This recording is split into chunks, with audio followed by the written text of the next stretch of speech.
Good afternoon, everybody, or should I say good evening? I hope everyone attending this meeting can hear me and see me clearly. A huge welcome to our annual public and members meeting for NHFT or Northamptonshire Healthcare NHS Foundation Trust. As this is a public meeting, we will be recording it so that those who are unable to attend the meeting are able to watch it back. And we did have quite an uptake on that last year. So it's a great opportunity for people who weren't able to attend the live meeting to have that chance. So just wanted to make anybody who's involved aware of that. So if you don't know me and know who I am, my name is Krishni Waring. I'm the chair of NHFT, and I'm delighted to be welcoming you to this meeting. As I said, I'm the chair of NHFT, but also LPT, Leicestershire Partnership NHS Trust, where we work together as a group. But obviously, for the purposes of today, this meeting will focus primarily on NHFT because it's our annual general meeting for our Council of Governors and our annual public and members meeting, where we have the opportunity to engage with members of the public and members of our trust. So I'm really pleased to be hosting this meeting. It is actually my last meeting, as I will be stepping down as chair in the coming months. So it is a special opportunity for me. So I'd like to take us through the agenda just to give you a flavour. I think the agenda has been up on our website for a little while, and hopefully you will have seen it in the invitation you received. Obviously there are some formal bits of the meeting that we need to deal with, like the minutes of last year's AGM, which we'll come on to. But fundamentally, the meeting is an opportunity for us to look back on 2024-25 and reflect on our achievements and successes and things we've been working on. There's actually a great opportunity to hear from our services, leaders in our services, and people who've been involved in delivering care in our services in terms of case studies. So, a really fantastic opportunity to hear some practical examples of things we've been doing.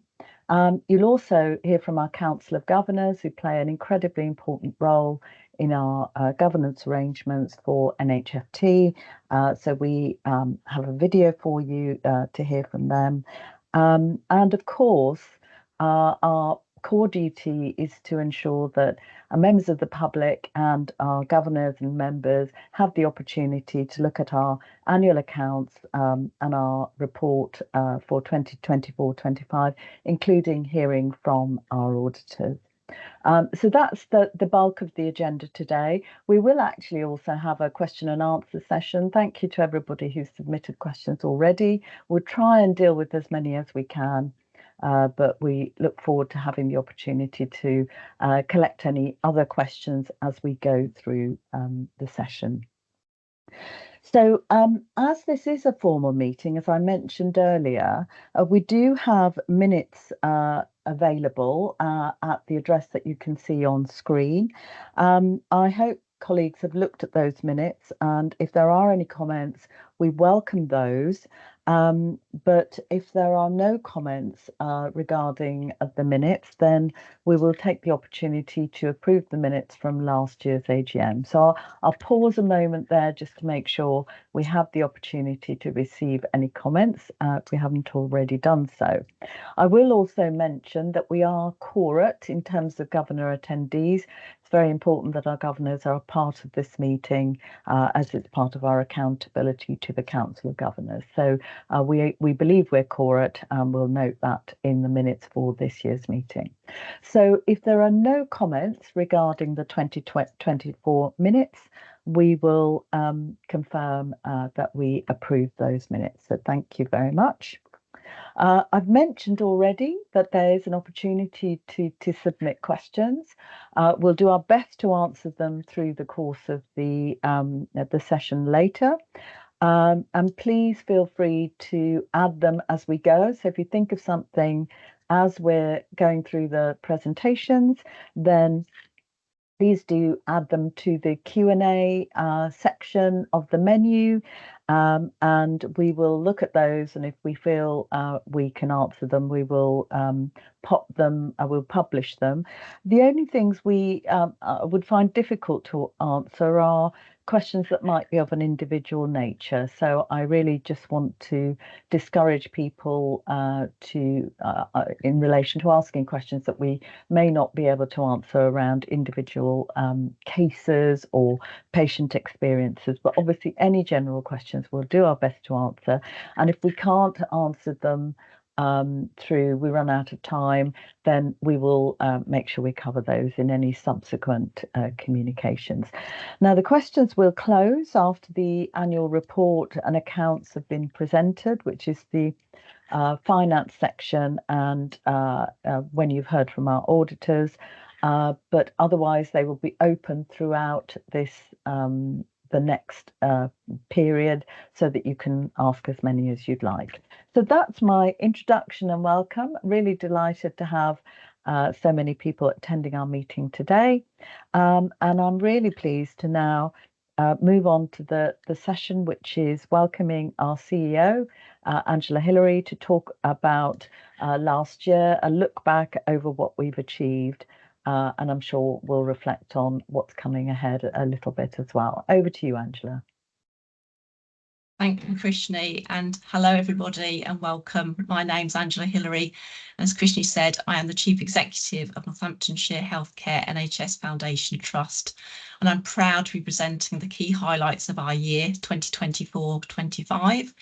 And I would encourage you to view the full annual report and accounts from our year on our website too. So we are a community and mental health trust, and we deliver services for all age groups across Northamptonshire and other parts of the country for our secure and prison services.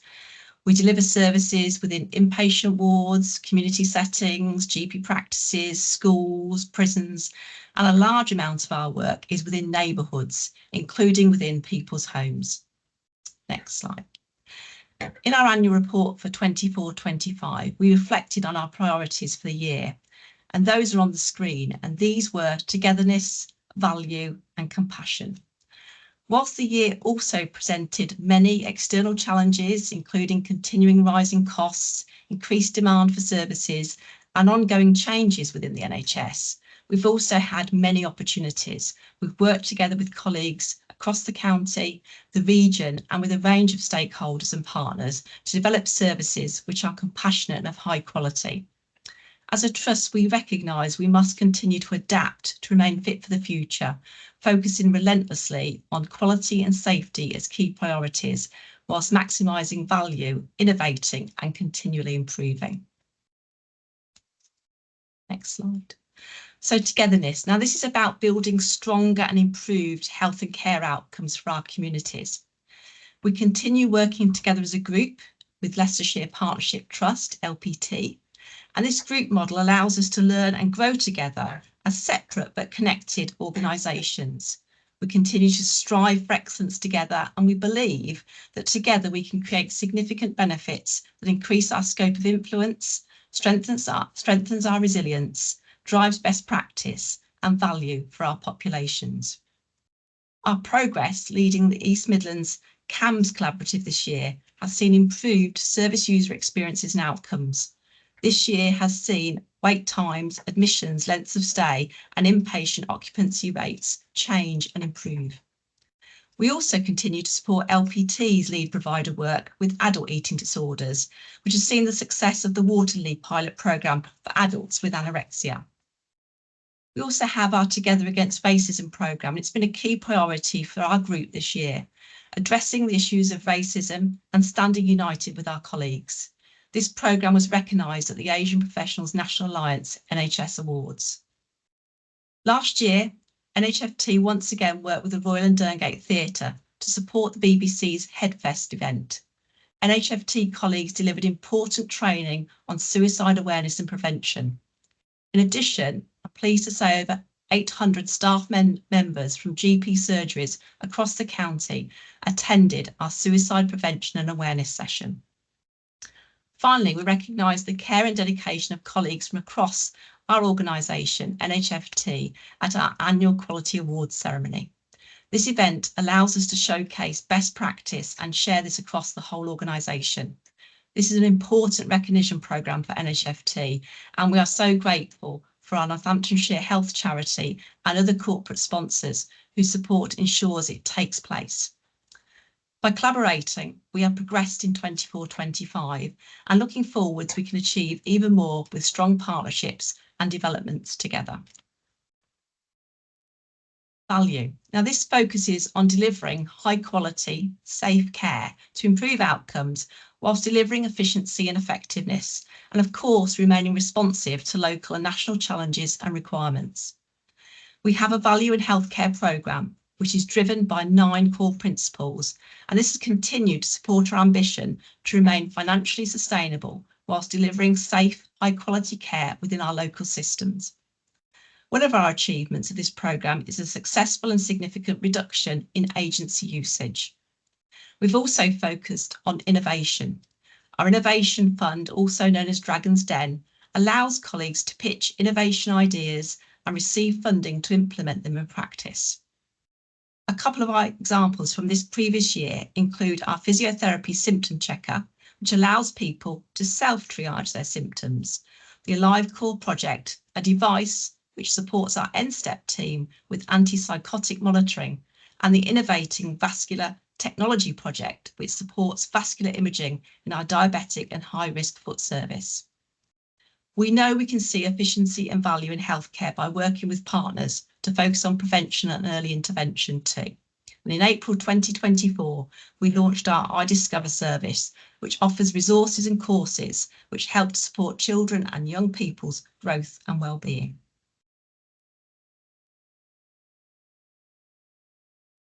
Slide, please. Compassion. Now, this is the golden thread through all we do.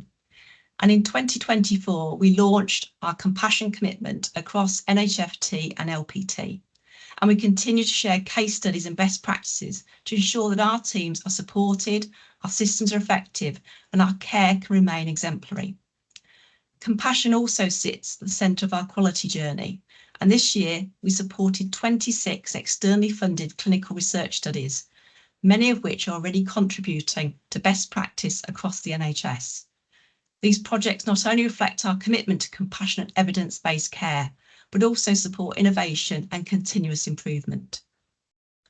As part of our commitment, we hold a series of conferences open to all Team NHFT to explore compassion and share best practice. Our most recent Compassion Conference welcomed over 200 colleagues and provided attendees with a host of practical tips for helping themselves and others. In March, Her Royal Highness the Princess Royal visited our teams at HMP Littlehay to learn about how we're providing compassionate support to support offenders, and in May, our Serenity service met Her Majesty the Queen at a special event at Buckingham Palace, recognising organisations who support survivors of rape and sexual assault. A survey was co-produced with the Youth Advisory Board. It was conducted with children and young people across Northamptonshire. The survey results help us understand much more about how we can work with young people in a positive way to develop supportive resources. Our befriending scheme has supported families of children waiting for neurodevelopmental assessments. And the scheme sees volunteers make check-in calls to families and provide support and resources. And NHFT's Recovery College was named as a finalist in the Dementia Involvement Awards 2024, which is run by the Alzheimer's Society, which showcases the best examples of involvement and co-production with people with lived experience of dementia. So 24-25 also saw the last year of our strategy, which we called Digby Q. It focused upon developing partnerships, growth in our staff capability, innovation, building sustainability with foundations of great quality and safety. Now, Digby Q provided a central framework that guided our actions. The areas of focus in Digby Q were building blocks for us to reach our vision, which was to be a leading provider of outstanding compassionate care. As we now close this chapter, we've reflected on the lessons we've learned and what we've achieved, including the co-produced development of our services, support for our workforce, our partnerships and the learnings and expertise we have been able to show both locally, regionally and nationally.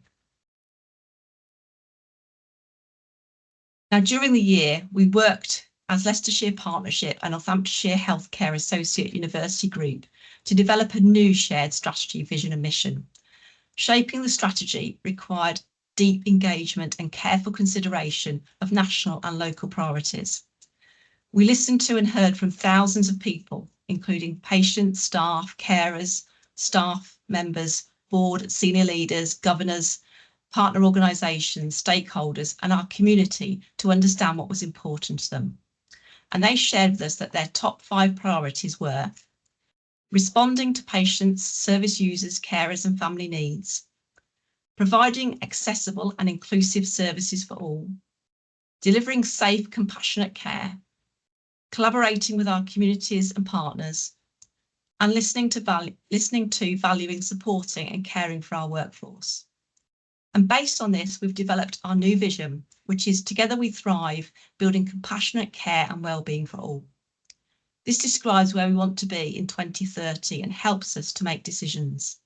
It means we want our focus to be inclusive of all, working together and in partnership to enable self-care and prevention, innovation and creating a thriving culture with a continued commitment and emphasis on compassion in our services and for our people. And to help us achieve our vision, we've developed our new strategy, Thrive, and our updated group mission, Making a Difference Together.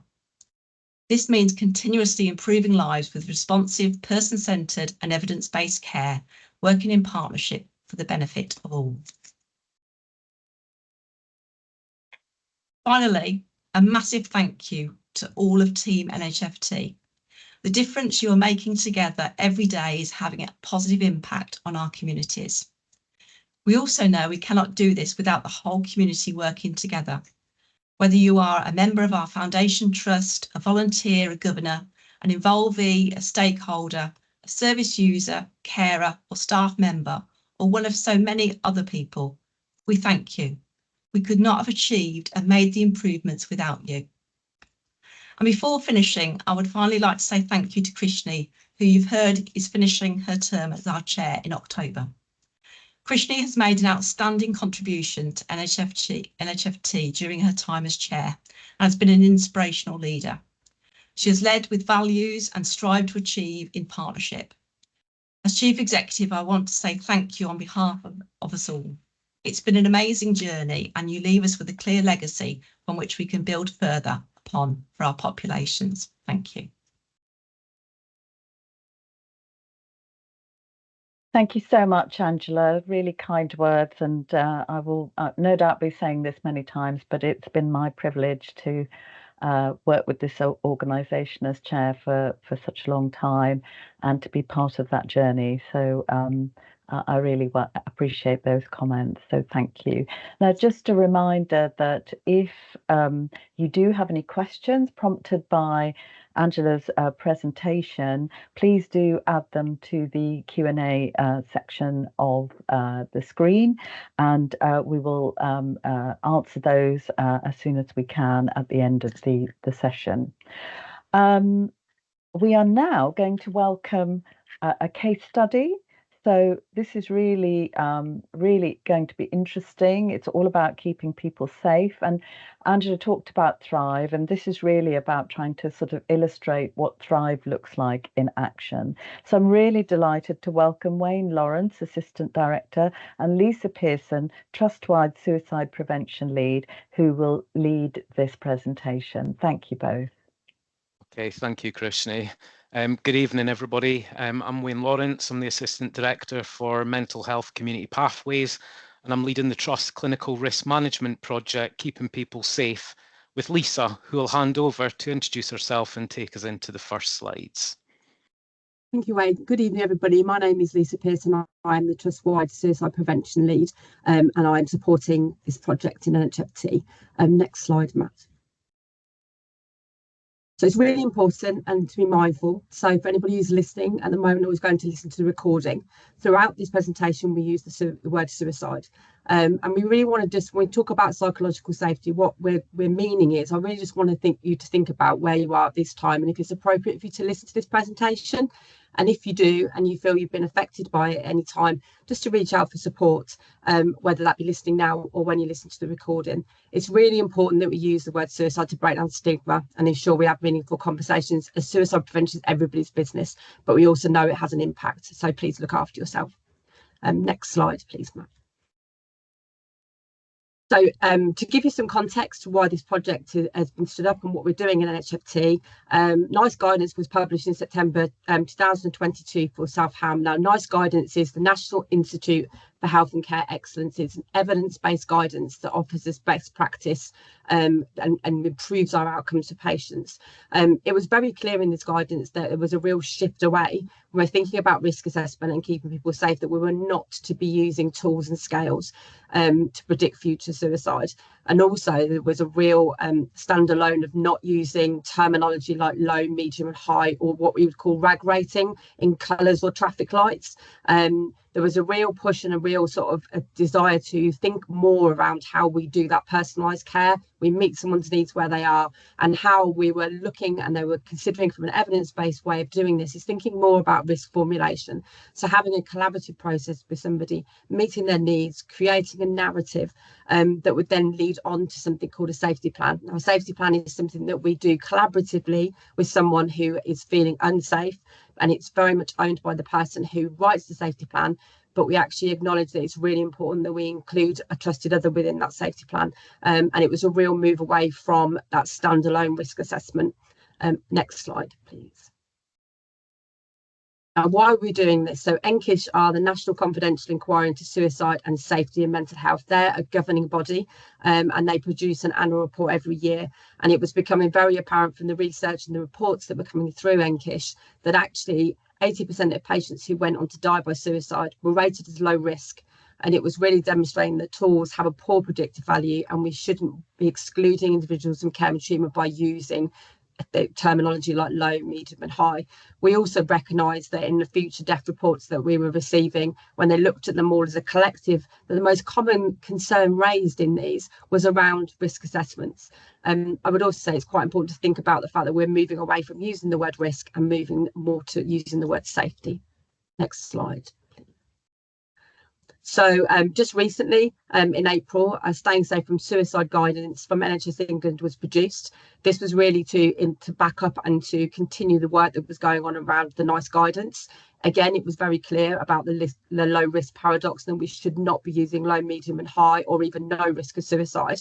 And the principled approach of thinking about a safety assessment, formulation and safety planning was something that they were mandating that all mental health practitioners working within in England should be using.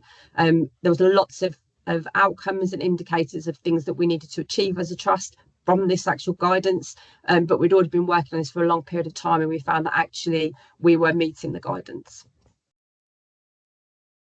Sorry. Okay, so what have we done? As you can see from what Lisa said, this project began with a clear and pressing need to bring our approach to risk and the clinical tools we use into alignment with the national guidance. We held a trust-wide workshop in November 2023, which launched this project, and the workshop brought together practitioners, people with lived experience, and our partners to examine our approach to risk. This helped us to define the principles and priorities for moving forward. Since then, the landscape has continued to shift. Many of you will be aware of the tragic incident in Nottingham, which led to the deaths of 3 members of the public. It has been essential to incorporate learning from this incident into this project, particularly around risk assessment and the need for a consistent approach across services. From the workshop, we identified key principles to guide our future direction, and 3 priority areas emerged: our approach to risk management, the risk assessment and tools that we use, and safety planning and risk management tools. We established several task and finish groups to support the development of a new suite of clinical tools, and alongside this, we are nearing completion of our updated policy, Keeping People Safe, which will underpin our approach to risk and safety across the trust. And in parallel, we are working towards co-designing a comprehensive training offer for our staff, covering both our approach to risk and the application of the new clinical tools. Next slide, please. So our approach to risk is built around 4 key components, with service users and carers at the heart of each stage. Safety assessment and management plan. This is where we engage with compassion, listen deeply and gather risk information across time. And we intend to do this with the person, not to them, making sure that their voice and experience guides the process. Safety formulation. This is where we build a shared understanding of various factors, what's going on for the person, what helps and what makes things harder, to inform their treatment plan. Learning from crisis is where we work with the person and those closest to them to try and understand some patterns, what led to the crisis, how it felt, and what could help in the future. And safety planning. As Lisa said, this is a collaborative process, co-designed with the service user.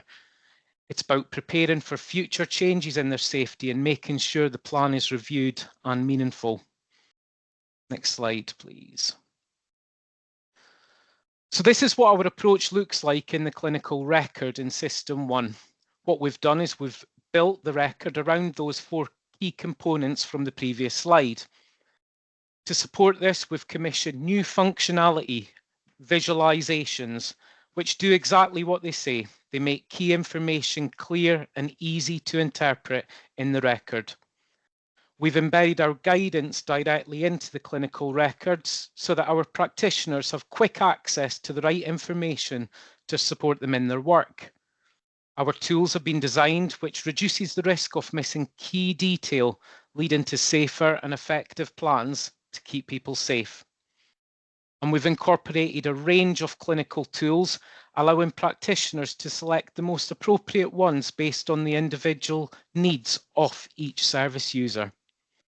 And importantly, we've built in functionality so that safety plans and other key documents can be shared electronically with service users and carers, or printed in a format that's meaningful and accessible. And next slide, please. So what's next? We reviewed the project following the release of the Staying Safe from Suicide guidance. And although the guidance came late in our timeline, it was reassuring to see that our work was already aligned with this guidance. In fact, our formulation tool goes beyond the minimum requirements as set out in the guidance, and our chain analysis tool adds an additional layer of depth. We'd already moved away from risk stratification, focusing instead on a more dynamic, person-centered approach. And the training we're co-producing is multi-layered, covering both our clinical practices and the use of our tools. We've also developed a competency framework for our staff, which will be assessed every year through supportive supervision to ensure their skills remain current and effective. This work also supports the learning following the tragic incident in Nottingham, reinforcing the need for consistent, informed and compassionate approaches to risk management across all our services. And in terms of next steps, our clinical tools will go live next month, supported by a suite of videos and guidance to help staff prepare for the launch. Our new policy, Keeping People Safe, will be ratified by the end of this month, aligning with the rollout. And we're launching a 12-month programme of mandatory clinical risk training for all our staff, which will be delivered by a newly established clinical risk training team. And as the lead provider of mental health services in the county, we've been actively sharing our work with system partners, and will continue working collaboratively to ensure our approach to risk and safety is aligned across the system for the benefit of our local population. Thank you for listening.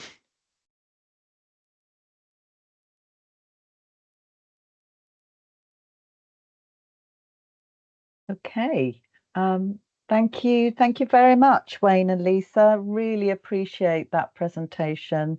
Gave us an insight into a very important area of our work. And obviously lots to come in that area as well. Just a reminder, as Lisa said, if anyone feels that they need some support after listening to that, please do go to our website and seek help through the channels that are advertised there. There is an opportunity for people to ask any questions regarding Wayne and Lisa's presentation. So again, a reminder that if you'd like to do that, you can use the Q&A option in the menu and upload your question for consideration later. So thank you very much. I'm now really pleased to be introducing a presentation from our Council of Governors. As I said in the introduction, our Council of Governors plays an absolutely key role in the governance of the organisation and contributes to us being well led. And we have a presentation that actually helps to illustrate the role that governors play in our organisation and how they ensure that we're meeting the needs of our communities. So I'll hand over to colleagues who press the play button. Thank you.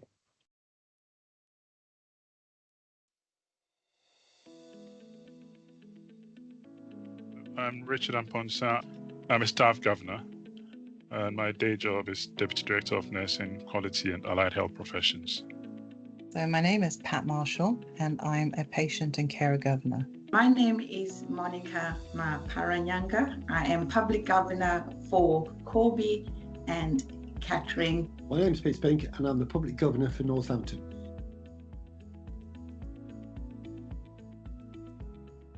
The governor pledges were introduced just to give governors focus in terms of what we do and how we can contribute. It started off with us allowing governors to give multiple pledges, but over time we realized that actually giving multiple pledges was challenging because people gave pledges at the time with the best will and intention to carry them out, but the realities of holding down a day job and doing other things meant that we're not able to do it. So that's the idea behind going from kind of multiple pledges to a couple now. It helps to focus the mind. What I pledge to do is to attend the meetings for the Nominations and Regions Committee, and I think I've done that so far this year.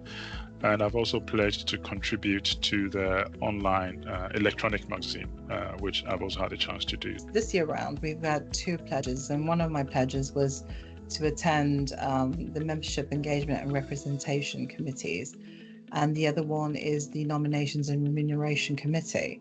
One of the ones is obviously attending the awards ceremony again this year. School visits, junior sites, and local sites as well as sites that are far afield. Based in Northampton, we have a small enclave of groups that I can go to. So going out to the wider field within the trust, to the boundary sort of sites, is something that I want to try to do this season.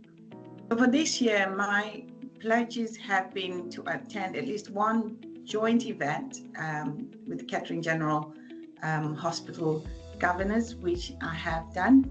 And my second pledge has been to attend a faith group to engage and recruit new members. That's still ongoing. We're putting together a collaborative plan with our counterparts at KGH and the spiritual and well-being teams. Yes, so I've done a lot during the year. So there have been meetings, Council of Governor meetings. There have also been the Nominations and Remuneration Committee meetings.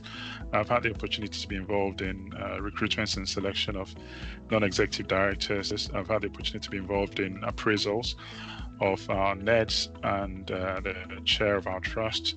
I've been involved in the recruitment of our new chair of the trust, who's going to be replacing Krishni when she eventually leaves her post. So it's been a busy year, and I've learned a lot from these just by working with colleagues from different backgrounds.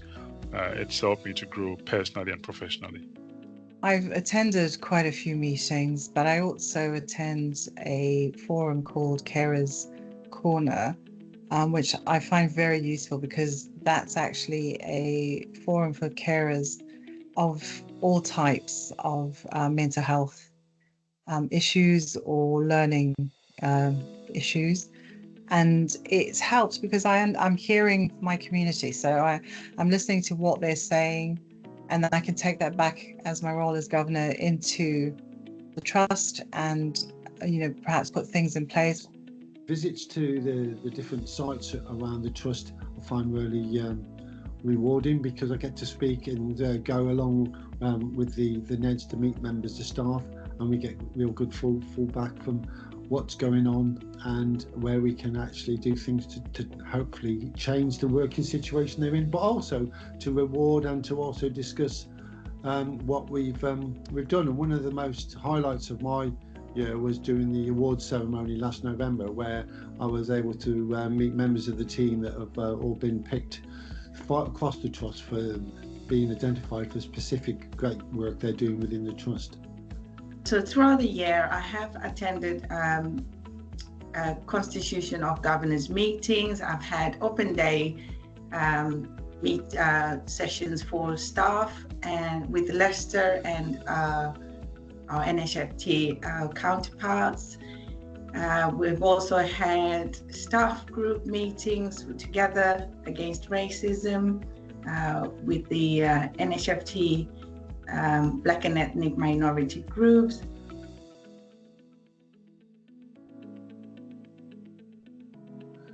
I've taken away some of the learning practices that I wasn't aware of. It's really interesting to meet the leaders of these teams that are working Monday to Friday, Saturday, Sunday, 24/7, doing the jobs they do. And it really highlights to me how important it is as a governor, and also how important it is for us all to work together as a team and to build and support the trust going forward.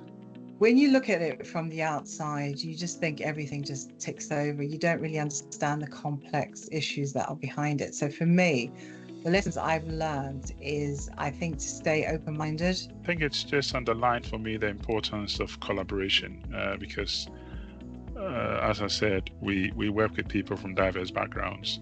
And I think being able to just learn from people, not just from the health economy, but also from different walks of life, it's something that I've personally found really valuable. Every day for me, it's been a learning opportunity. I learn something new every day. I have an opportunity to work in any capacity as a governor. So for me, it's been all positive. I have learned that NHFT are delivering services to a very diverse and complex community groups. And they are doing a fantastic work to ensure safe workplaces for their staff.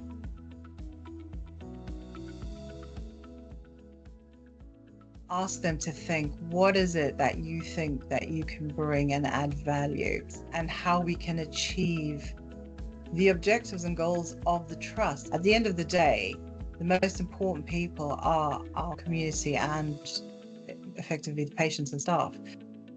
I think as a governor, how I felt is that I'm there to serve. So it's a question of service, and it's a question of what can I do and how much value can I add.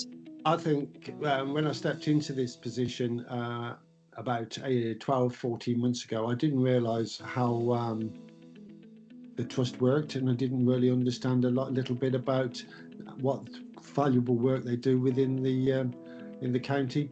But I found it really engaging. The people that I meet on a weekly basis on the meetings are really friendly and open, and together it's really nice to be able to make a difference. So anybody thinking to becoming a governor, I would highly recommend them to jump in and put their hand up and put themselves forward.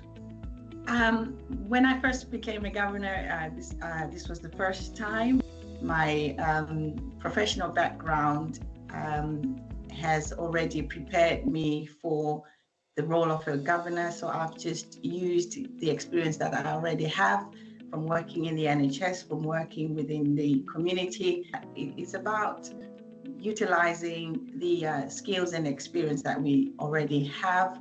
It's just finding a way to navigate and translate that as governors. So, and also there's training that is also provided to support us as governors, and I found that really useful and beneficial. How I would inspire them would be to really sell the benefits. For me, if I was to put it in one word, it would be exposure. You know, exposure in the sense of just getting the opportunity to work with people from diverse personal and professional backgrounds. The learning is so rich. People from industry, from local government, you know, from, as I said, from diverse backgrounds. And it helps you to grow not just professionally, but also as a person. And so that's how I'd inspire them. And it's very rewarding, you know, to know that you're contributing and in holding the non-executive directors to account as they hold the board to account. I think it's a very important role. And I would hope that other people, when given the opportunity, would embrace it. Just looking back, it's been a very busy year, you know, full of activities, but it's been all worth it. And looking forward, I hope that we can build on the work we've done, the achievements of the previous year going forward.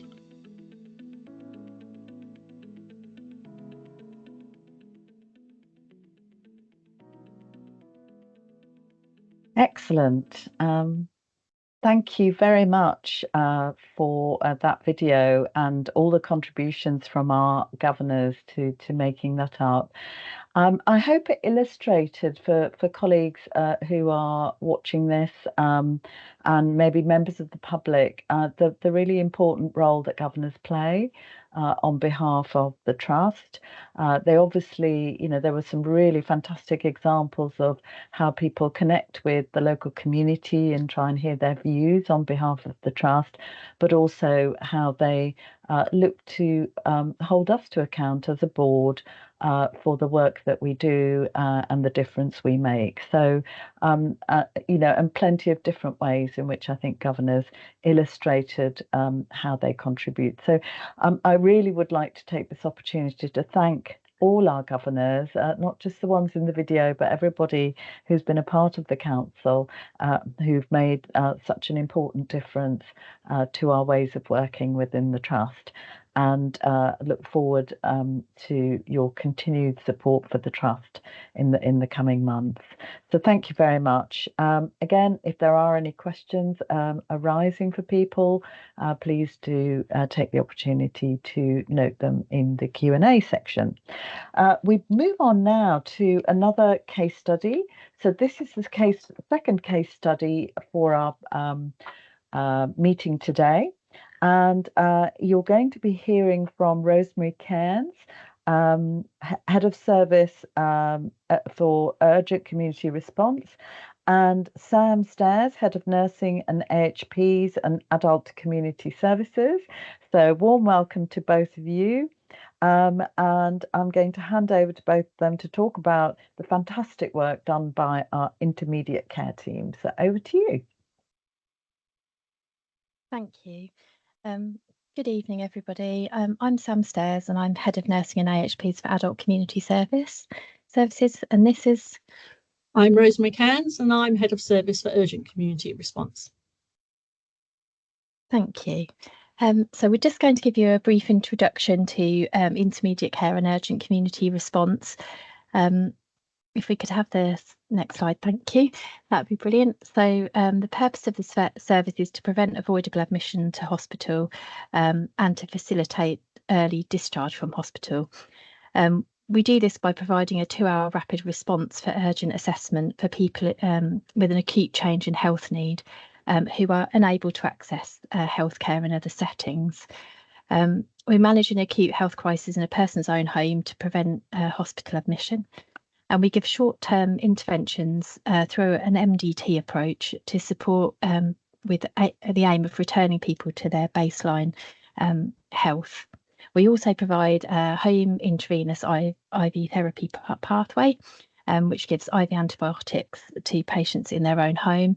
And we've also been working very closely with East Midlands Ambulance Service to provide a falls pathway, which allows patients to be lifted from the floor and helps to avoid long ambulance waits.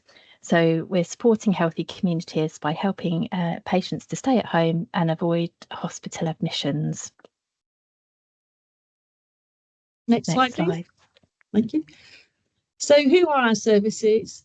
Who is our service and what we're made up of? We are a multidisciplinary team made up of consultants and GPs, nurses, physiotherapists and occupational therapists, rehab technicians and assistants, with support staff such as admin and discharge and flow coordinators.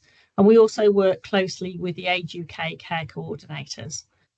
As a service, we cover the whole of Northamptonshire, and we operate from 8 o'clock in the morning to 1 o'clock the next morning, with our last referral being at 11:30 at night. We work 365 days a year. Referrals to the service come from a variety of sources and include EMAS, which is the East Midlands Ambulance Service, the 111 and out of hours services, GPs, acute hospitals such as Kettering and Northampton General Hospitals, adult social care, and people and families who've already used the service before. Next slide, please.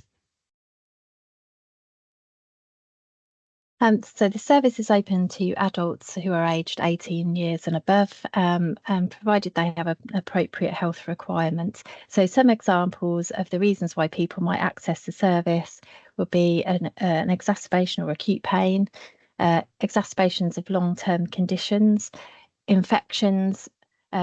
We do trauma wound management, including glue and seri strips in the community, minor injury level 2 falls, within the patient's own home, and the service can assist from the floor, sprains and strains, any functional decline, and any new confusion that isn't mental health related. So we innovate to meet the challenges of an ageing population and the ever-changing healthcare landscape. Next slide, please. Thank you. So for many people, even a short stay in hospital can be confusing and distressing. Providing high-level care at home can make a huge difference to their recovery. So we'd just like to talk you through a couple of case examples. So just before Christmas, we had a call to visit an elderly person at home who was confused and unsteady on their feet. Previously, we would have sent them to hospital for diagnosis and safety. However, using point-of-care testing, we're able to get the blood results in the patient's home and not send them to hospital. The patient was diagnosed with a UTI, which is a urinary tract infection, and as our staff can prescribe, was started on antibiotics straight away.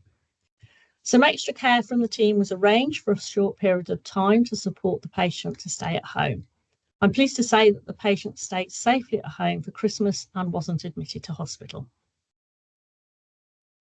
So a further example of a service relating to a referral from EMAS and our falls pathway, a gentleman who had fallen and was unable to get up off the floor unaided. The team collects specialised lifting equipment and they take that to the patient's property. After checking the gentleman over for a major injury, he was assisted from the floor. And after a full examination, a diagnosis of a chest infection was made, and again, antibiotics were prescribed by the team. We completed a medication review to ensure that there wasn't any medications that was causing the falls to occur. And then this gentleman had some therapy input arranged for mobility and exercise practice to reduce the risk of further falls. Next slide, please. So what does an average day look like for the urgent community response team? Well, on average, we get 1,500 referrals per month, and we get 50 new referrals to the service each day. Our team visit between 250 and 300 visits completed every day. We will support 20 people at home for intravenous therapy, and 8 people will be referred for falls on that day. Next slide, please.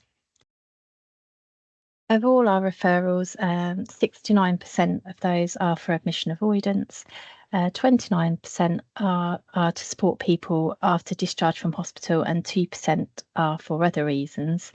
And of the national target to see 70% of patients within 2 hours of referral, urgent community response normally sits around 82%, and so we exceed the national target for seeing patients within 2 hours of referral. On average, we support 440 people in our virtual ward each day, and we're looking at across the pathways. Next slide, please. We'd just like to share with you some of our patient feedback that we've had for the service. In the first case, this patient had had a major operation and was being discharged home from hospital with no support on Christmas Eve, and there was concern around their medicines management. The patient and the family were feeling very alone and anxious about the discharge and how they would cope. The patient was referred to the urgent community response team, who went out and visited the patient in their home. A comprehensive assessment was done, including some blood tests that picked up some concerns that were then treated. Both the patient and the family felt supported, and the patient was able to stay at home. And the further feedback from a patient's husband, who would like to thank an individual member of staff for the care for his wife, and he was very appreciative of the care and how the member of staff had reassured his wife and went above and beyond to care for her, and helped to liaise with the out of hours to improve his wife's care. So we're constantly developing. We're constantly developing the service, both clinically and in response to population needs. And so the next steps for the service are the development of community equipment hubs, which will allow faster access to equipment, less travel time, and improve patient safety and outcomes, and increase partnership working with the voluntary sector around our falls provision. Thank you. Thank you. Okay, thank you very much, Rosemary and Sam. A really excellent presentation and introduction to intermediate care team and the urgent community response.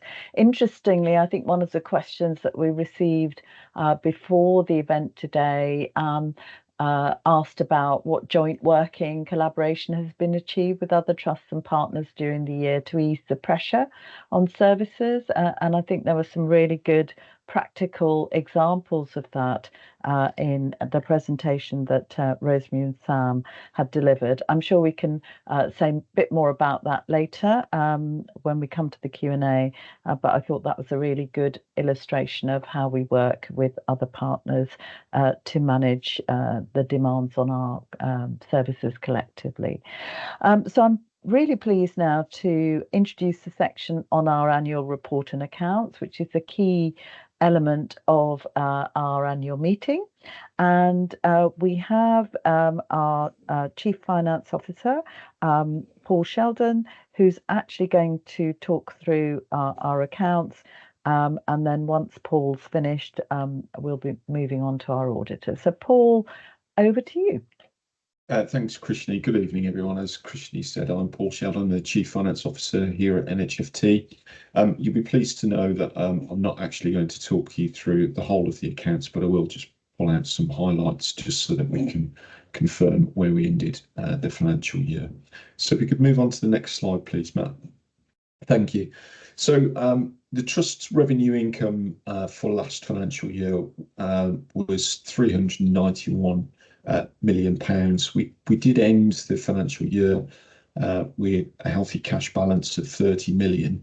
And you will hear in the media various points about the NHS struggling for cash, but NHFT is in a relatively healthy position. As far as our income was concerned, we delivered a break-even position against that, meaning that we delivered we spent all of the money that we were effectively given in year. That's the first time that we've achieved a break-even position since 21-22. So you can see the achievements of the whole of the organisation to deliver that financial balance was considerable, given the pressures that we've been under in the last few years. We did also spend all of the capital money that was allocated to us. Again, that was 8.7 million, and we deployed all of that mainly on safety issues. Next slide, please. As I said, key to delivering the the overall break-even position was the delivery of our savings programme. As Angela said in her introduction, this was mainly around our focus on value in healthcare. We delivered savings of 17.9 million, which was the equivalent of 5% of our turnover. All of our savings in the financial year were delivered with equality and quality impact assessments in place to assess whether the impact of those savings were purely financial and could introduce issues. And thankfully, all of that savings were able to be delivered without any impact further to that. One of the key features around reducing our expenditure in year was the reduction in our agency expenditure. This has been a national push over the last 12 to 18 months, and we reduced our expenditure by 2.7 million in the financial year. 35% of our savings were recurrent, and we certainly need to do more of that when we come to the new financial year, which brings me on to the next slide, please. And so just looking forward to 25-26, which we are already a long way into from a financial perspective. We know that the new NHS England hierarchy are looking at this as a new reset for the NHS. One of the things that we also don't really know the impact of yet is the 10-year plan and what comes with that and some of the changes that we need to make there. From an NHFT perspective for 25-26, we set a break-even plan again, following on from the success of last year, but that now needs delivery of savings of 6.5% compared with the 5% that we delivered last year. So that's more than £24 million worth of savings required. And therefore it becomes ever more difficult to do that. What it really means is that as all of our staff continue to deliver for patients, we need to find new and innovative ways to deliver outcomes for patients and their families and carry on delivering our care in that compassionate way that NHFT colleagues always do. But one thing's absolutely clear and presents a challenge to all NHS organisations, not just for NHFTs, that our costs continue to grow faster than our funding. So we're going to need to lean on that innovation and develop new ways of providing that care. That brings me to the end of my presentation. So I'll hand over to Richard. Thank you, Paul, and good evening, everyone. I'm Richard Anderson, a Public Sector Audit Director at Grant Thornton and the Trust's External Audit Engagement Lead. And I'm going to provide a brief summary of the audit work that we have carried out at the Trust during the 24-25 year, and that's across our two main areas of responsibility, which are the audit of the annual accounts and annual report, and review of the Trust's arrangements for securing value for money in its use of resources. Next slide, please. So turning first to the accounts and annual report, the bulk of our audit work was completed between January and June 2025, and we gave an unqualified, which is a clean opinion, on the 26th of June, which was in advance of the national NHS deadline, which was the end of June. The Trust accounts and working papers to support the accounts were prepared to a good standard. We met regularly with management and enjoyed good engagement throughout the audit process with prompt responses to our audit requests and queries. The key headline was that there were no adjustments as a result of our audit to the draft financial statements that impacted on the Trust's reported financial performance. In the course of our work, we did identify 4 unadjusted misstatements, which were below the Trust materiality level. So whilst these were reported in our audit findings report, they did not have an impact on our audit opinion, as they were immaterial, both individually and in aggregate. A number of presentational changes were made to the draft financial statements and annual report, and that was just to improve overall compliance with the reporting standards. So whilst our audit work on the accounts and annual report is now fully complete, the audit certificate, which would formally close the audit, is still open. Now, this is because we have not yet received confirmation from the National Audit Office that their audit of the whole of the NHS group consolidation is complete. So this is a position which is consistent with all other NHS providers in the country, and we certainly don't expect any further audit work to be required as a result. If we could turn to the next slide, please. So with regards value for money work, the Code of Audit Practice requires us to consider the trust arrangements in 3 key areas. These are financial sustainability, governance, and arrangements for improving economy, efficiency, and effectiveness in the use of resources.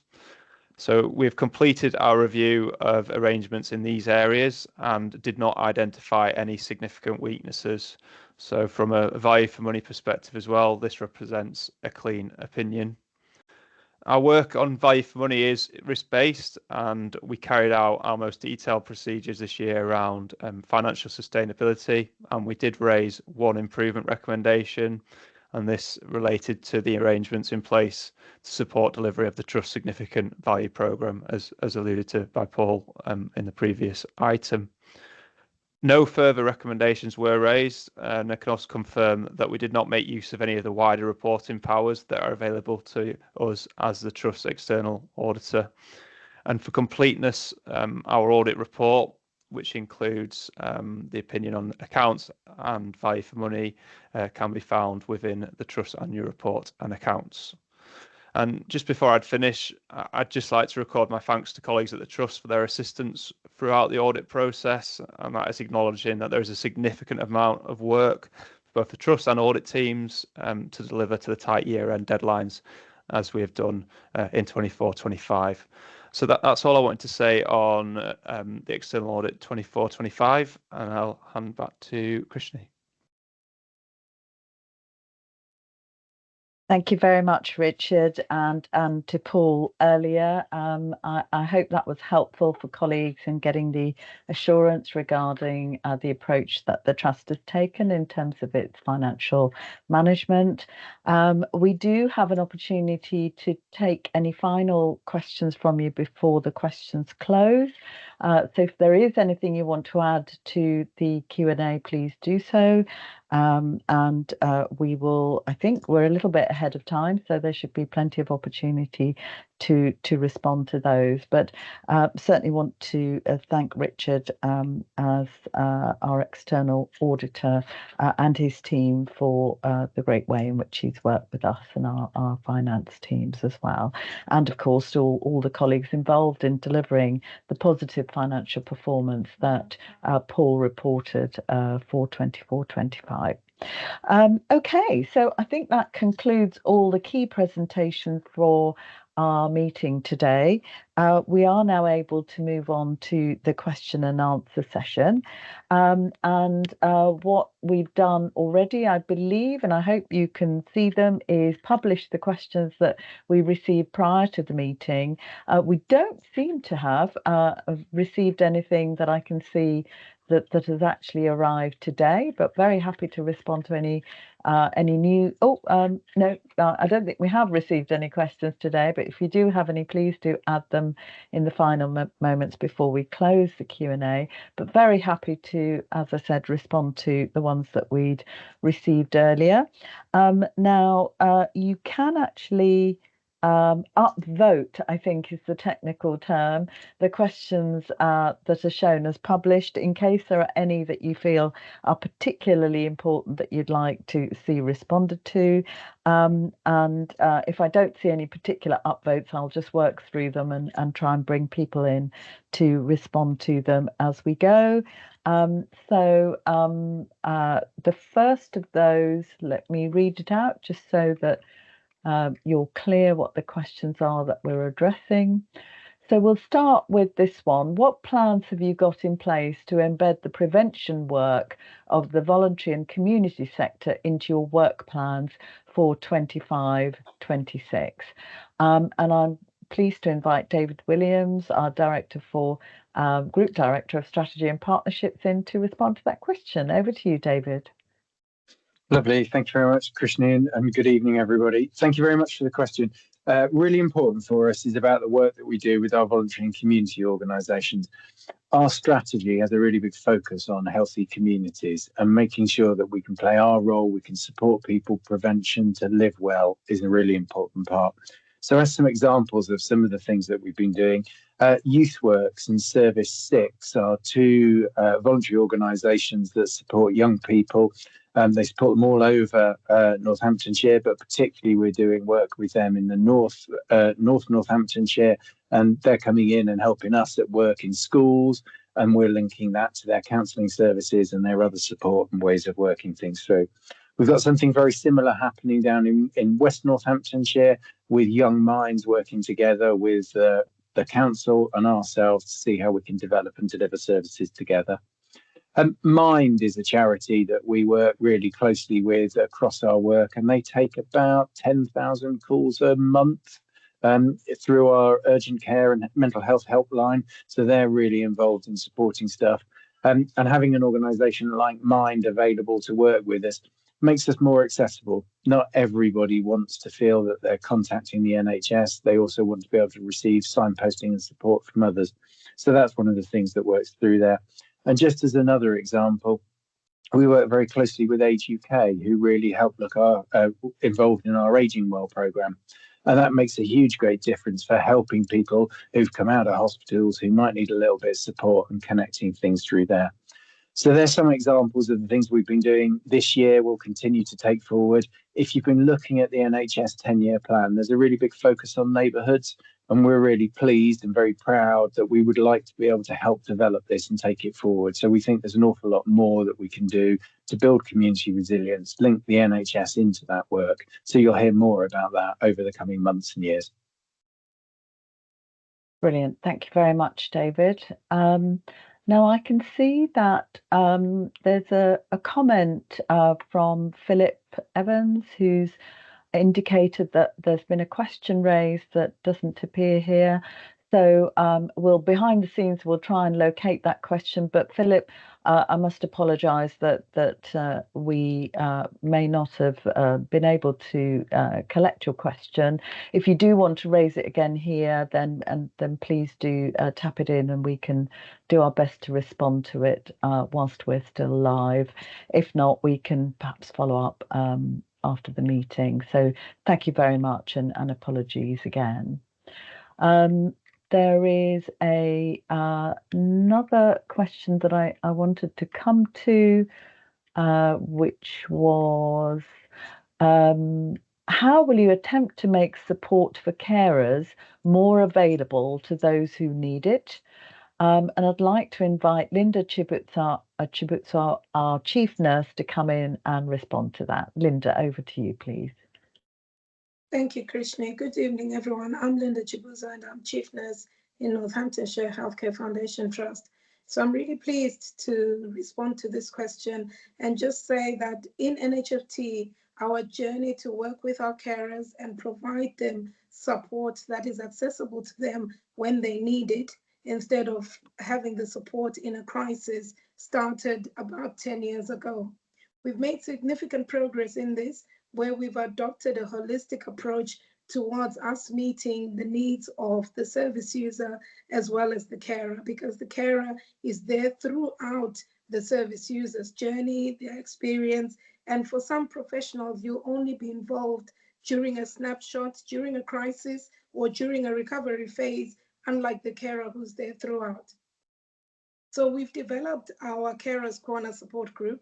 We introduced peer support worker roles, which our carers can then step into and work with us. We are delivering carer-focused courses through our Recovery College, which are well received because these are carers with lived experience who are also supporting other carers. We've established a co-production group and also appointed a carer lived experience lead who is leading the work around carers, so that it's just not from the views of professionals, it's just not from the views of service users, but also carers who are key in supporting people who use the services. We've also been able to work with our carers so that when they contribute and share their lived experiences, they can be recognized and rewarded for this through paid remuneration. So they can sign up to a program where they are an involvee, and actually they can be rewarded for that. Some of our carers, most of them actually do not sign up to become involvees, and that could be for various reasons. It could impact on other benefits or other things, but actually a lot of our carers want to support the service users, our organization, as well as those who are going through the same experience, the same journey that they are going through. So it will not be everyone who wants to sign up to have paid remuneration, and those who choose not to sign up are not excluded, and we still value their input and they can contribute meaningfully to the work that we do. We continue to work hard to ensure that our carers remain key in the work that we do as we transform and improve our services. So with the launching of the Triangle of Care accreditation scheme, our carers are key and central to this work. There's ongoing transformation in our community mental health teams. Wayne Lawrence, who presented earlier on, did mention that, and carers are pivotal to that work and are working with us so that we can include them, because their voice is key, and actually they support those people who are receiving our services, including the most vulnerable in the community. Thank you. Thank you very much, Linda. Okay, well, I believe we've located the question from Philip, so I'm just going to read that out. I think it's about chaplaincy and spiritual care and well-being. So NHFT consistently promotes holistic care, yet despite the effectiveness and value for money of chaplaincy and spiritual care being well evidenced, the chaplaincy at our 2 hospices has been left empty for over 2 years, and it is reported that recently NGH provision has been cut, including extraordinarily the provision of 24-hour cover.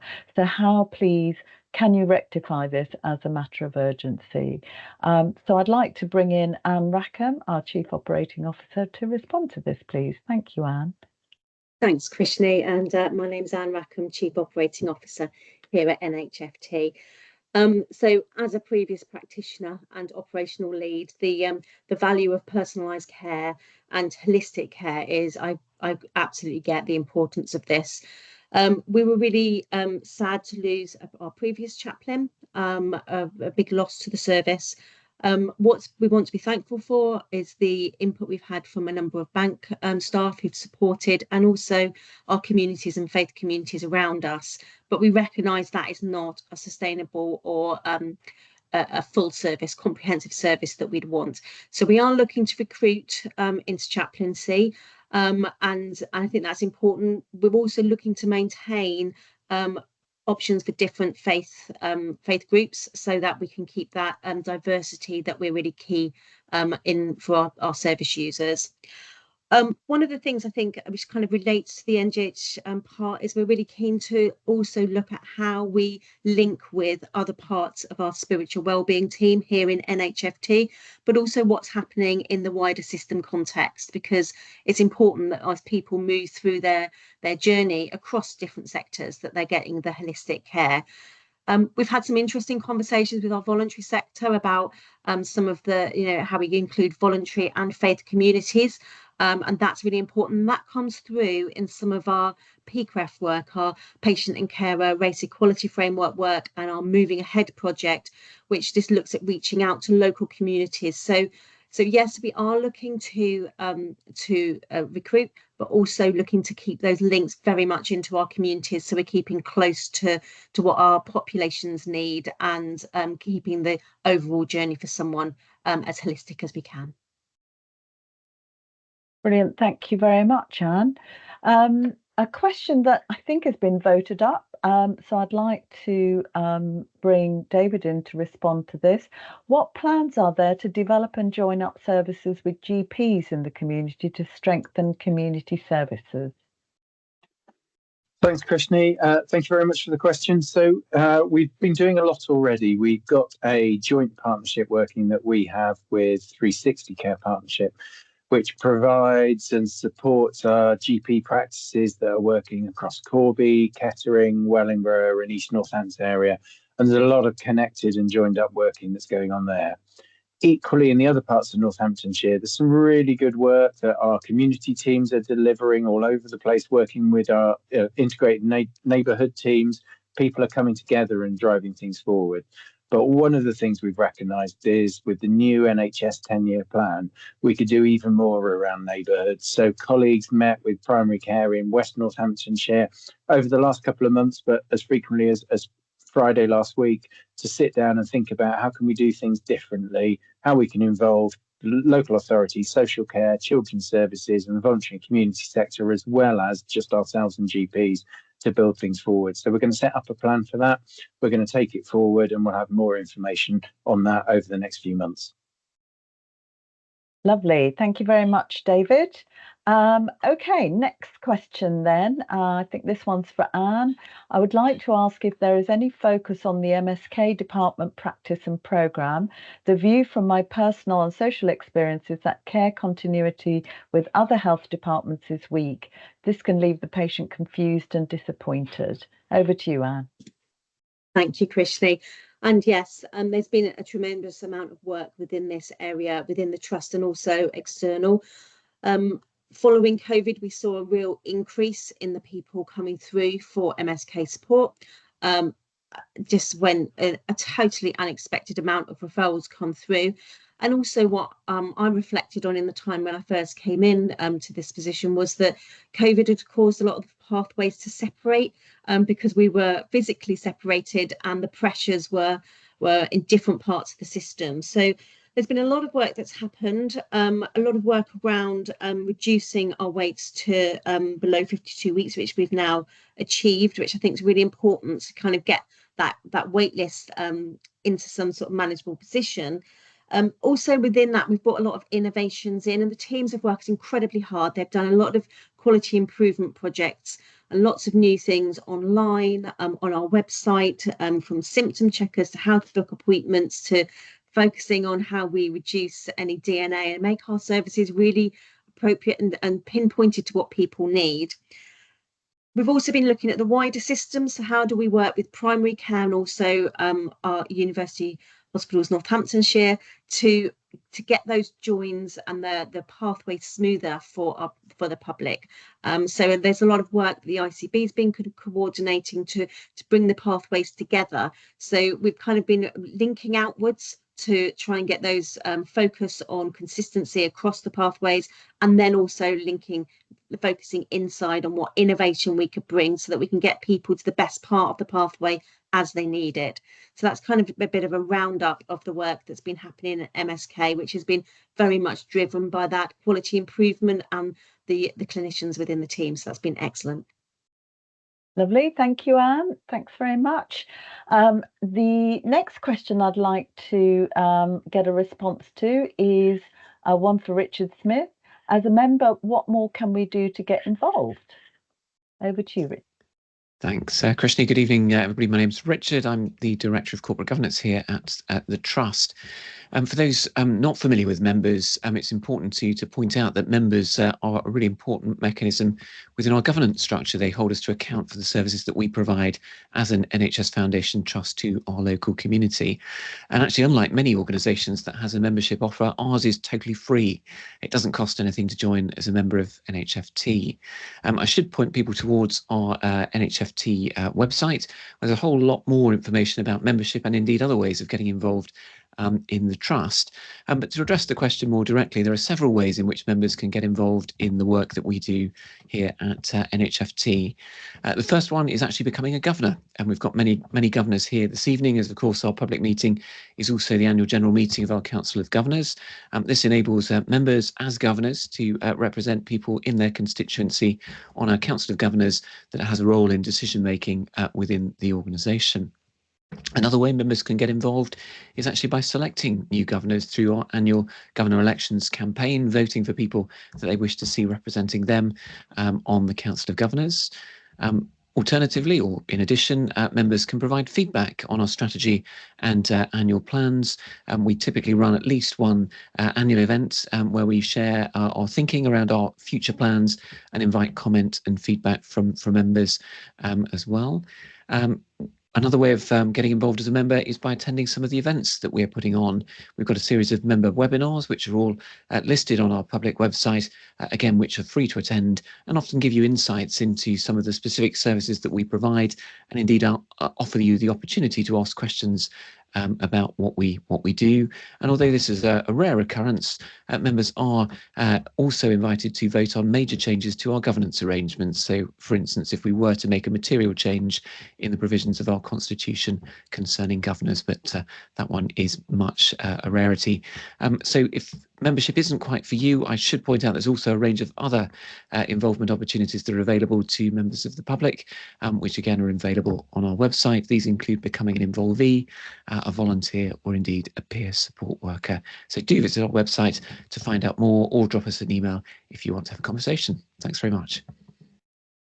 Lovely. Thank you very much, Richard. And of course, you heard from our governors earlier, and anyone who becomes a member is also eligible to stand potentially as a governor if they fit the constituency that is available at the time. So one of the questions that we've received through this meeting today, this evening, is a question that's been published, which is really just asking whether they could hear more about sustainability, which the Trust is involved in. So I'd like to bring in Paul Sheldon, who's our Chief Finance Officer, who you heard from earlier, who also takes the lead on sustainability for us. So over to you, please, Paul. Thanks, Krishni, and thank you for the question. I think certainly with NHFT, we do a lot of work on the sustainability agenda with our partners at LPT. And over the next few months, we'll be bringing forwards much more information around where we're at with this. The board approved back in the end of July the new Green Plan, which sets out our ambitions for the next 3 years on sustainability. There's a lot of detail in there, but certainly one of the things that we're trying to aim to do is pick up a number of initiatives, continue some of the things that we started through COVID, such as making sure that our digital communications are as used as much as they absolutely can be. That will help cut down on our carbon footprint. There's an awful lot of work that's gone on over the last 12 or 18 months around how we use and cut down on our food waste, and particularly across the Trust within our kitchens. That's something that's gone a long way. Also working with patient groups to identify how we can cut down on the amount of food waste that patients are leaving as well. And again, all of that is contributing to putting down on our carbon footprint, actually as the byproduct of saving some money along the way as well. And so our ambitions are ever increasing in this area, and there's definitely more to come from the Trust over the next 12 months, Christian. Lovely. Thank you very much, Paul. I'd like to now bring Dion Mayhew in, who is going to respond to a question around recruitment and maintaining, retaining staff, really. So the question was, is recruiting and maintaining staff still challenging? What is the Trust doing to meet this challenge? So Dion, thank you. Good evening, everyone. My name's Dion Mayhew. I'm the Interim Director of People here at NHFT. Yeah, a really good question, and again, quite topical at the moment. The Trust really does focus on understanding and building positive experiences of our people to attract and retain our really valuable staff. So we've seen a positive impact of this work with a steady reduction in our turnover rates and a corresponding decrease in our vacancy rates as well, which is really, really pleasing to see. Of course, we remain ever vigilant to the opportunities and challenges in these areas. So a number of service areas do receive targeted recruitment support to ensure that we reach potential applicants and meet the needs of the services, and also remain competitive and attractive as a local employer.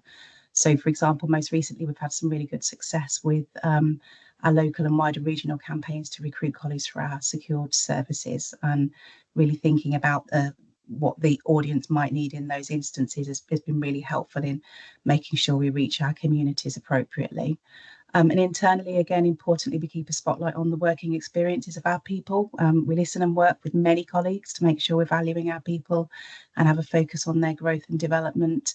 And we've got our highly subscribed Excellence in Leadership programme, as well as a number of localised support interventions and a strong emphasis on wellbeing, which many of our colleagues support and get involved in. And listening is really a key part of that and getting that right. So we make sure we work together to develop these activities and focus on best practice using our networks, staff networks, unions, and our people voice, just to keep all of these things key to our planning. Lovely. Thank you very much, Dion, and really helpful to get that response. Thank you. We have still got more questions that were submitted before the meeting, so we'll just try and work through as many of those as we can. We've still got a little bit of time before we need to close the event. So the next question is, do you consider your adult mental health services to be open and transparent with regards to processes and levels of risk? So I'd like to bring Anne Rackham back in, please, to respond to that. Thank you, Anne. Thank you, Krishni. And yes, risk management is obviously is managed through a variety of ways for all of our clinical services. But in relation to MHLDA, there's been a big focus in this last year on our care delivery pathways and getting a real getting specialist input for each pathway area. What that means is that we're wanting the decisions about care to be much closer to the point of care, and that our decision making on how services are, how risks are managed, is much more of a conversation with the people who are nearer the front line. What we've done in doing that is also sort of updated our triumvirate model so that we have our clinical directors, our deputy medical directors sitting alongside operational leads, and also our head of nursing, which we hadn't got before in mental health, and that's been a really great step forward. So this focus for the triumvirate and the challenge that we gave to them when the care delivery pathways came in is to have an operational management meeting, a clinical executive, and then a patient experience co-production forum, so that they could triangulate through that triumvirate the importance of risk management at all different levels and be able to share that back out into the pathway. So that's been really important. I think also the thing that gives us that structure is that each care delivery pathway has a meeting with staff side to be able to hear staff voice. And that's all really rich information to be able to manage risks, whether that's managing risks on a clinical level. So as we heard earlier from Wayne and Lisa about how we're updating things there, whether that's on a workforce or a finance or a environmental level, but risks all then captured and recorded within the risk register, and the escalation then is really clear through up to the board. So we're trying to get that pathway structure really embedded, and it's been great to see the development of that in the year, and some of that also will then come through in our board stories that we have at Trust Board. Great, thank you very much, Anne. And I know people do try and sometimes watch our board meetings, which we always make available online, but particularly encourage people to observe the section relating to our patient story and stories from our services, because they really bring to life the variety of things, services we provide to the community. Now, I think I referred to this question earlier, so they met, but so we sort of maybe partially responded to that through Rosemary and Sam's presentation. But in case David has anything else to add, I'll just revisit this, David. And the question was, can you explain what joint working collaboration has been achieved with other trusts and partners during the year to ease the pressure put onto services staff and funds available over the winter? Thank you. And a little bit to add, but I mean, I think I've already talked through things. I mean, the live handover and the ways of working are incredibly important about making sure that the system flows and works really, really well. We've also exercised twice, so we've gone through winter stress testing this winter to really work with all our partners to check that what we'll all do and how we'll respond will deliver a safe and well-planned winter. The work that we've got at Spinneyfield, additional bed space, ways of building things through, I think adds in. And I think our urgent care response team, Aging Well, our inpatient teams are all working incredibly well together to join things up. That gives a bit of a summary around physical healthcare. But I think it's really important also to just touch on mental health care and supporting people during winter with good mental health. So remembering our services, things like street triage, our police work, the work that we do with EMAS, the ambulance service, building things forward. I mentioned Mind earlier. All of those are working really, really well. And one of the things we've been quite focused on is about supporting patients to get care as close to home as we possibly can do. So we're pleased that at the moment we don't have patients going what we would call inappropriately out of area. And that's important because if you do need to go into hospital and you're in a mental health hospital, the closer to home you are, the more your family and friends can keep in contact with you, which also means the shorter the length of stay you have in hospital. So all of that's really important. So we've got lots of plans and lots of focus on all of those things as well. Great, thank you very much, David. So a couple more questions that we received that I think we probably do have time to respond to. One, I know we had a question about support for carers before, but I wonder whether we could add anything, Linda, to this question, which was, does NHFT support those people caring for people in the community, i.e. not those in, for example, psychiatric care, for example, carers of those open to community mental health teams who have a diagnosis of dementia, and if so, how? Yes, thank you for that question, Krishni. I'm happy to add to that. So one of the services we have for people who are receiving care from our mental health services is our integrated response hub, where people can phone in. So if you're a carer, if you're a service user, a member of the public, you can phone into that number, our response hub number, and you can then be signposted to a variety of services. This is a 24/7 service. So whether it's a bank holiday, during the week, night time, the service is fully staffed. What we also have when we start to talk about people who have been diagnosed with dementia is a specialist team, so the Admiral Nursing Service. This is a team that's really key, that supports people with dementia in the community as well as their carers. And all this is done so that people who are diagnosed with dementia can be supported in their familiar environment, because they do need to be in an environment that they're very familiar to. We also have dementia community memory hubs, and these are run in partnership with Alzheimer's Society. So when we're talking about the partnerships that we have in our communities, this is one of the examples that we have.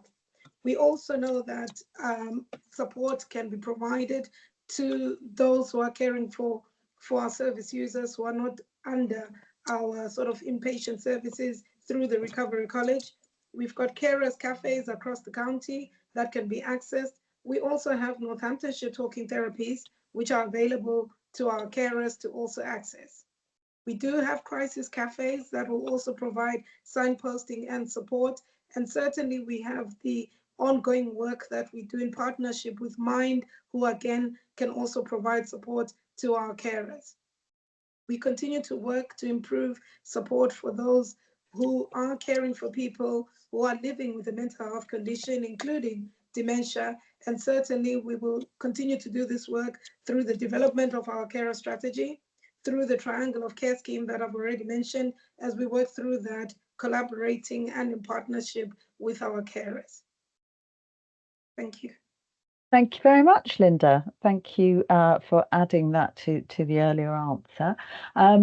Okay, we have one last question, and although one might have come in, but I would like to just address the one that I was going to bring up and bring Dion in. I would like to know why there are no bank shifts at St Mary's Hospital. Thank you, Krishni.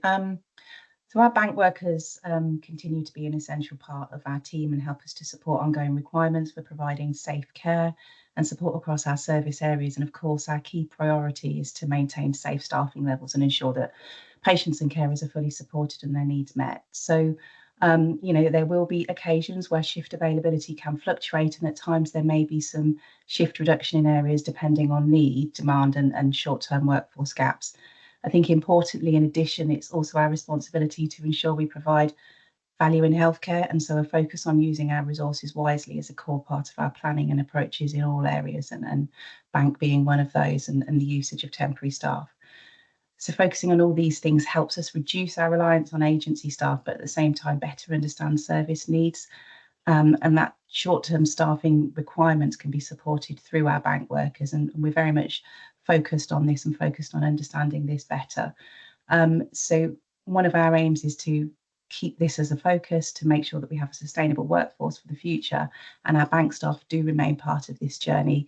We will see some fluctuations, but we're absolutely committed to making sure that we have a good balance of support and we've got safe staffing in all areas.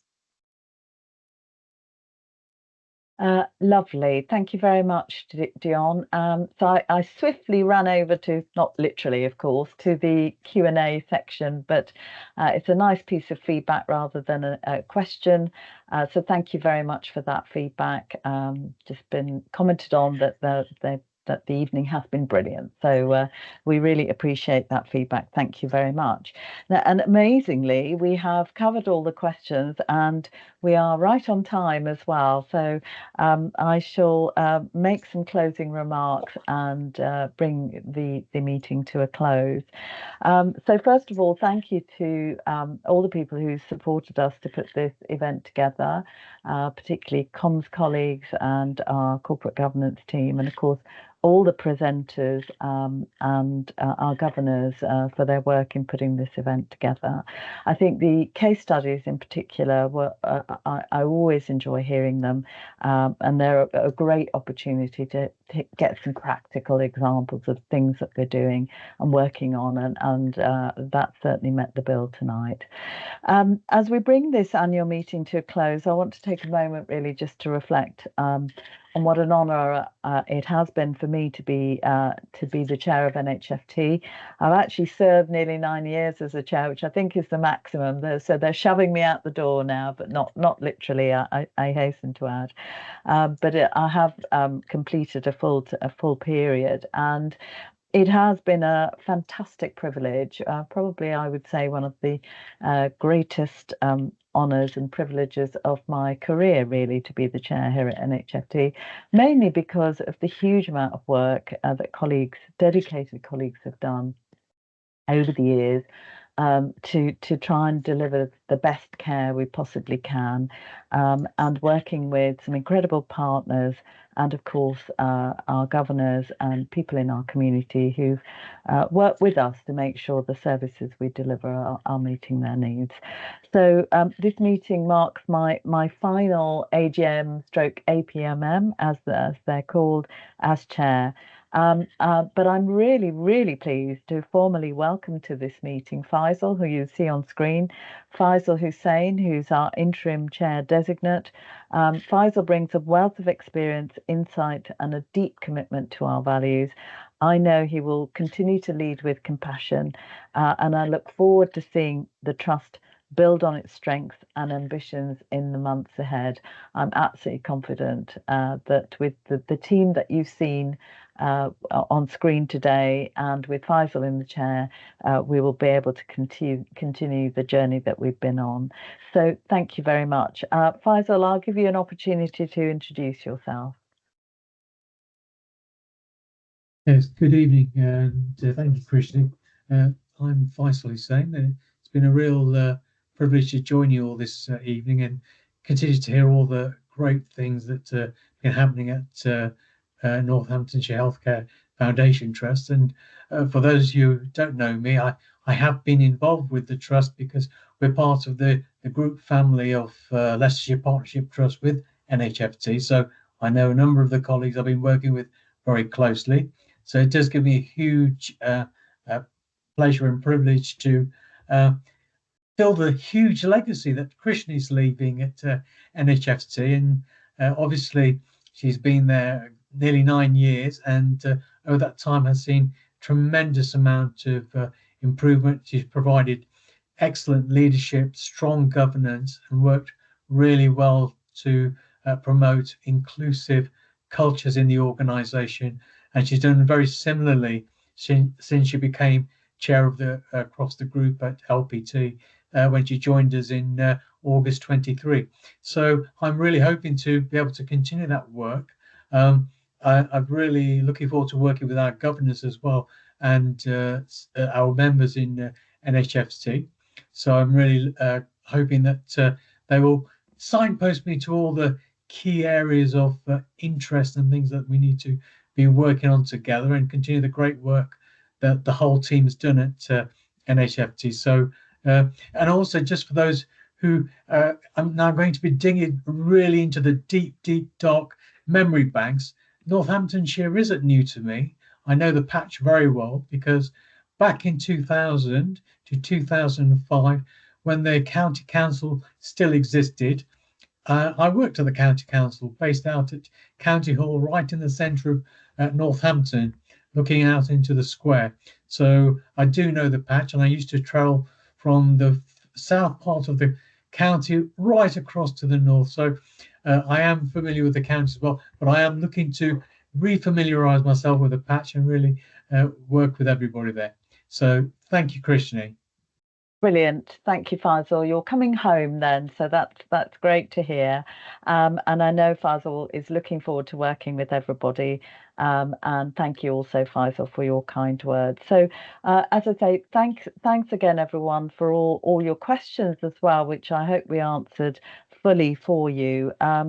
Please, can I encourage you to provide some feedback on tonight's event? And as is now sort of relatively traditional, you've got a QR code on screen. You can take, using your phone, you can put the camera on the QR code and it will take you through to a link. And we'll also circulate the link to respond to and provide feedback to us after the event. We're really keen to hear from you as to how you would rate this event. Maybe provide 1 or 2 words that describe the impact of this event for you, and any other comments that would help us make sure that future events are successful for you and meet your needs. So really, just to summarize, I think we've had a really comprehensive review of last year, and certainly a review of our finances as well. And you've got some assurances, I think, from our auditor, our external auditor, Richard Anderson, regarding the trust transparency and open working with the auditor to make sure that we're doing all the right things in terms of managing our finances. You also heard, of course, right at the beginning from Angela about the year-end review and those fantastic case studies I've referenced earlier as well. So I hope it's been a very interesting event for everybody. I look forward to receiving your feedback, and thank you very much. And if you're interested in finding out more about sort of live issues in the Trust, I'd encourage you to join our next Trust Board meeting, which will be transmitting on next Thursday next week. So hope to see you there, particularly our governors. Otherwise, without any further ado, I'll say thank you very much to everyone involved, and we'll close the meeting. Thank you.